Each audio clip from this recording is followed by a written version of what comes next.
అందరికీ నమస్తే అండి. నేను మీ సింధుని. ఇవాల్టి రెసిపీ ఏంటంటే బేబీ పొటాటో ఫ్రై.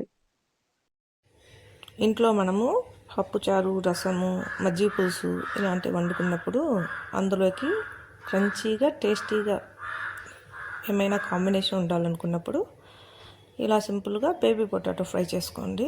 ఇప్పుడు ప్రొసీజర్లోకి వెళ్దాం.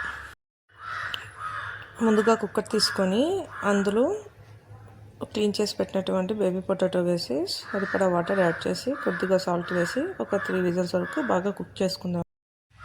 ఇలా బాగా బాయిల్ అయిన తర్వాత పొటాటోస్ పైన స్కిన్ని పీల్ ఆఫ్ చేద్దామండి.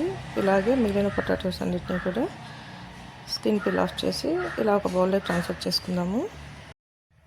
నెక్స్ట్ స్టవ్ ఆన్ చేసి ఒక కడాయి తీసుకుందామండి. ఇందులో కర్రీకి సరిపడా ఆయిల్ యాడ్ చేసుకుందామండి. ఆయిల్ కొద్దిగా హీట్ అయిన తర్వాత ఒక 1/2 స్పూన్ ఆవాలు, 1/2 స్పూన్ జీలకర్ర వేసుకుందాము. ఆవాలు కొద్దిగా చిటపటలాడిన తర్వాత ఒక 4-5 కరివేపాకు రెమ్మలు వేసుకుందాము. నెక్స్ట్ ఒక 1 ఆనియన్ తీసుకొని ఇలా చిన్నగా స్లైసెస్లా కట్ చేసుకొని ఇందులో వేసి ఇక్కడ నేను చూపించిన విధంగా బాగా ఫ్రై చేసుకుందామండి. నెక్స్ట్ ఇందులోనే టేస్ట్కి సరిపడా సాల్ట్, కొద్దిగా టర్మరిక్ వేసుకొని ఒక 5 to 10 మినిట్స్ అలా ఆనియన్ బాగా ఫ్రై చేసుకోవాలండి.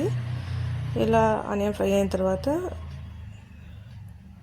నెక్స్ట్ మనం ఇందులో ముందుగా బాయిల్ చేసి పెట్టుకున్నటువంటి ఈ బేబీ పొటాటోని వేసుకొని ఒక 5 to 10 మినిట్స్ అలా మీడియం టు హై ఫ్లేమ్లో ఉంచుకొని బాగా ఫ్రై చేసుకోవాలి. ఇలా ఫ్రై అయిన తర్వాత ఇలా మనం ఫ్రై చేసే స్పూన్తో అయినా పర్లేదు, ఇలా కొద్దిగా ప్రెస్ చేసినట్లయితే మనకి పొటాటో అనేది లోపల నుంచి కూడా బాగా క్రిస్పీగా ఫ్రై అవుతుంది.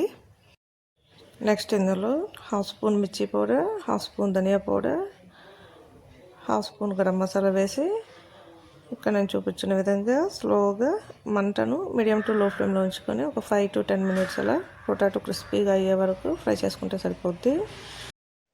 నెక్స్ట్ ఇందులో కొత్తిమీరతో గార్నిష్ చేసుకుందామండి. అంతే, ఎంతో టేస్టీగా ఉండే బేబీ పొటాటో ఫ్రై రెడీ అయిపోతుంది. ఈ ఫ్రై అన్నంలోకి కూడా చాలా టేస్టీగా ఉంటుందండి. ఈ వీడియో కనుక మీకు నచ్చినట్లయితే లైక్ చేయండి, షేర్ చేయండి, సబ్స్క్రైబ్ చేసుకోండి. Thank you for watching.